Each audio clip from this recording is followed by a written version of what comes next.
Kinabangan tayo, kinaboy tayo. At tayo dapat yun na hindi na mamamatay na hindi man lang naranasan ng mga nilumba. Hindi man lang makaranas na hawakan sa kilo. Yung nandun lang tayo sa inyo kaya. Kaya dapat tayong mga Pilipino magkaisa. Tapusin natin yung ganitong problema. Ayusin natin ang Pilipinas. Tinawal natin. Sir, nagkakagulo po ngayon. Meron po trainers na maraming sinalit sa nangyari ng gobyerno kailan start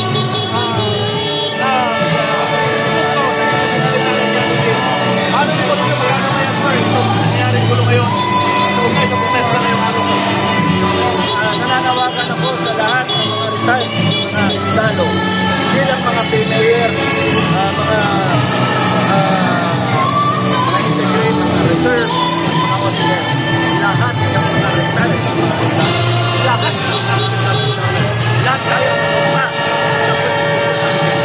kaya na natin supportan natin ang mamamayang Pilipino defend the Filipino people all government authority emanates from the Filipino people are all speaking loud kaya huwag natin i-release nila ipakita nila yung gusto nila at tayo gagamayan ng Panginoon kung ano man ang tataakin ng bansa natin.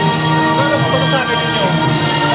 Mismo, Pangulong Marcos masasabi nila ay after sa corruption. Pero ang rally na ito, ito na nagigad po ito sa mga ganito sa mga pamamahala. Kaya sumabot ang galit sa mga ang hinihingi ng taong bayan, mananakita, accountability at responsibility.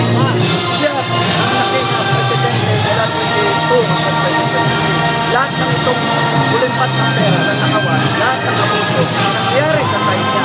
Yung pagpapoy ng Congress, lahat ng institusyon, pati yung AFP ang gagamay, yung ginawa sa KOJC, yung mga inukulog na mga personalidad, kaya sila Lorraine, sila Eric, and then Pastor Tiboloy, pati si Pantat namin. Why don't we come out with the proper way of doing it? At alamig sa limapanan. Let them defend yung abuso ng mga sobra sa mga just to attain an agenda na mali.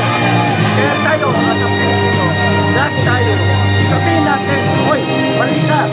We are the sovereign Filipino people. We are the one who gave you that power and we can take it back. And right now, kung ang taong bayan ay magsasama-sama, we can take it back. Ano po sabi ninyo?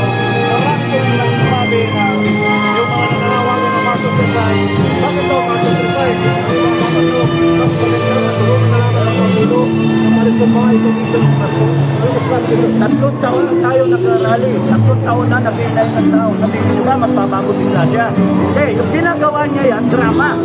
Drama to save his life. Natakot siya na mga magaya tayo sa Nepal o kaya sa Indonesia. That's why nag-decision lining na siya. Nagpupot sila sa kunwari may investigasyon. Pero hindi mangyayari yun. Walang makukulong yan. Papatakasin nila yan. And then, normal na hanggang matapos siya. Tapos ang babalik na naman sila sa gobyerno. So walang katapusan ko. At ang will not experience good governance under this regime. Talagang bilog tayo. Sir, ako po ang rally ngayong araw. Pinakabahan siya. Kaya niya pinalik yun. Para lang may isang galit ng tao. Kaya niya, may ako. Pinamalik yan. Pero why only now? Ano? Yung pinentang dito, ano nangyari? Sabihin mo sa amin, yung nawalang sa PIC, yung sa Bispo, yung Bahari ng Bank, Edok, lahat yun. Wala. Lolokoy tayo. Mag-practice ka na lang muna. Therefore, not to settle on the blood issue. Ikaw ay honest to goodness na ang pero ngayon, ang isa talaga is mismanagement of this country. Bad governance of this country. Pinabayaan mo magnakaw na magnakaw yung mga politiko. Ang yayaman nila at pinapakita pa nila yung matalang tao bayan.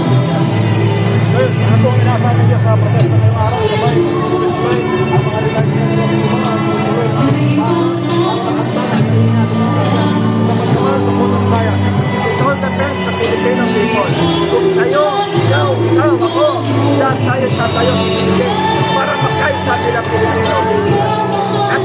natin ang isang magandang landas para sa bansa natin.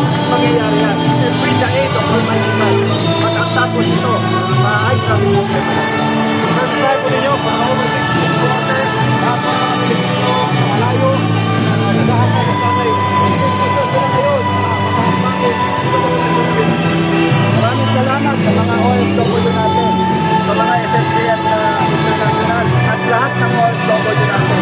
Huwag kayong mangamba, huwag kayong mamroblema, ma-stress. Talagang ganito Pilipinas, kasi kaipon-ipon lang tayo. Kaya kami mga nandito,